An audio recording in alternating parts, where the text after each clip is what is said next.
So, final warning, this is minor spoilers only for both 65 and Creed 3, but if you don't want any spoilers, then you should bail out. Okay, with that final warning, let us proceed. And let us begin with 65. How good or bad was it? Well, it's a very definite mixed bag. The action scenes, such as they are, were fairly well done. They did make, I think, a huge effort at realism.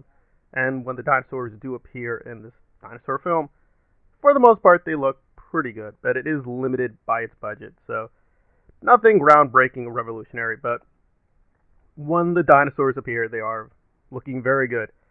But in terms of the central story with Adam Driver, it's very, very, very weak. I do appreciate they did one major thing, which a lot of people complained about, but I actually liked that a lot. I thought it did a lot for the world building, and it was much more realistic than the alternatives, but still, it's not totally consistent, and they do make a few errors.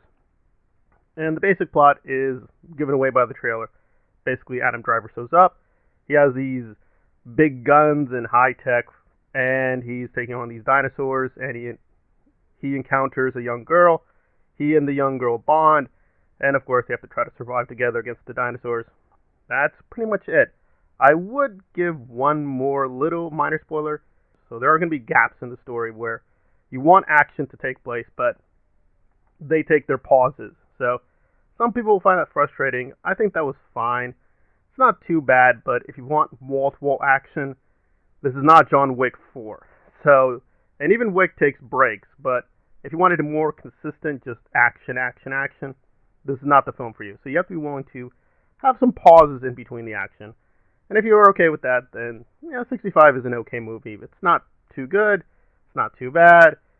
The acting with the girl is kind of mixed, but there we are. So 65, I would give a light recommendation. Probably more worth renting than seeing in the theaters, but there we are.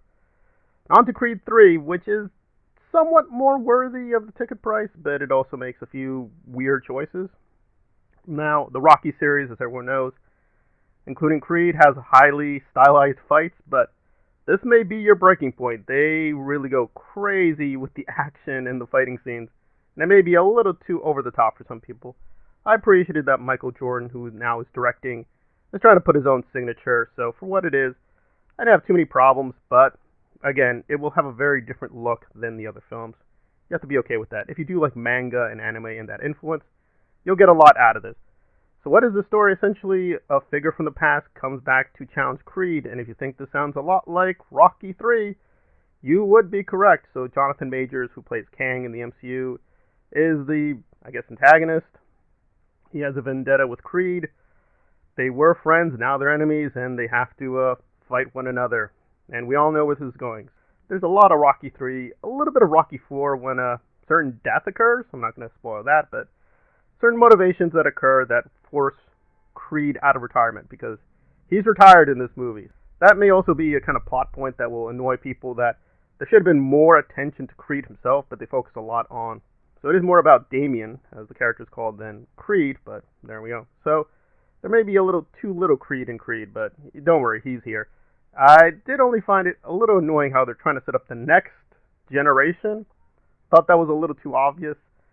I'm a little mixed whether they should keep continuing the story. I think it's made enough money that they will continue at least for one more installment, but like John Wick 4, if the next chapter is the last one, I think that would be great. Now with John Wick, I do want chapter 5, but I think with Creed, after Creed 4, we sort of exhausted the Creed and the story of the Creed, but that's me. So if this is sort of the penultimate chapter, it's good, but I think the way they're forcing the story forward felt a little weird and weak. But overall, I did have a good time with this.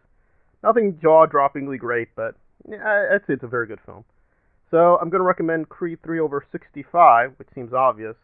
If you do have the money, yeah, I'd pay for it in theaters, but come in with mild expectations with Creed 3.